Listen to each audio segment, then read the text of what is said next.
राज्यामध्ये शेतीसाठीच्या पाणीपट्टीमध्ये 10% वाढ करण्यात आलेली आहे।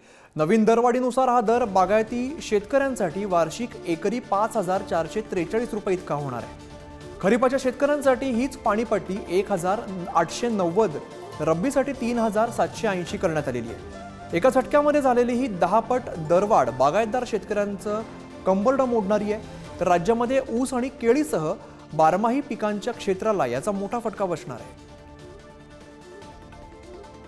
धरणामध्ये तयार होणारी वीज ही 40 ते 50 पैसे युनिट न तयार होत असताना ती वीज आज शेतकऱ्याला मिळत नाही। ते पाणी जे काही नदीतून वाहत जातं किंवा कालव्यातून येतं त्या पाण्याचे 10 पटीने दर वाढवलेले आहेत। काय कारण काय?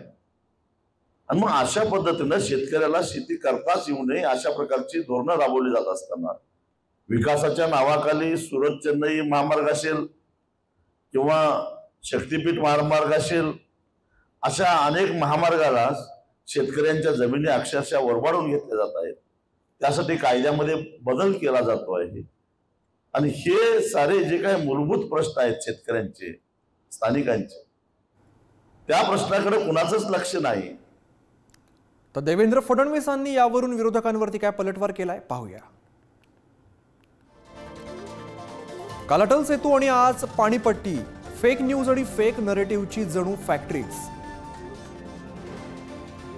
काँग्रेसने आता बातमी पसरवली की आताच्या सरकारने पाणीपट्टीत 10 पट वाढ केलेली आहे। पण खरोखर ही वाढ केली कोणी? 29 मार्च 2022 रोजी MWRRA एक आदेश जारी केला आणि त्यानुसार ही दरवाढ केलेली आहे। ही संपूर्ण दरवाढ महाविकास आघाडीच्या काळात झाली आणि आता तेच आमच्यावरती आरोप करतात। 2018 मध्ये प्रवाही आणि खासगी उपसा सिंचनाचे दर वेगवेगळे होते, मात्र 2022 मध्ये खासगी उपसासाठी स्वतंत्र दर न देता प्रवाहीचेच दर लागू करण्यात आले। त्यामुळे 500 आणि 500ची वाढ आणि 5000 रुपये झाली। हे पाप महाविकास आघाडी सरकारचं आहे आणि शेतकऱ्यांवरती कोणताही भुर्दंड पडू नये म्हणून त्यावरती स्थगिती देण्याचं काम अंतिम टप्प्यामध्ये आहे। येत्या आठवड्यातच त्या संदर्भातील कार्यवाही पूर्ण होईल।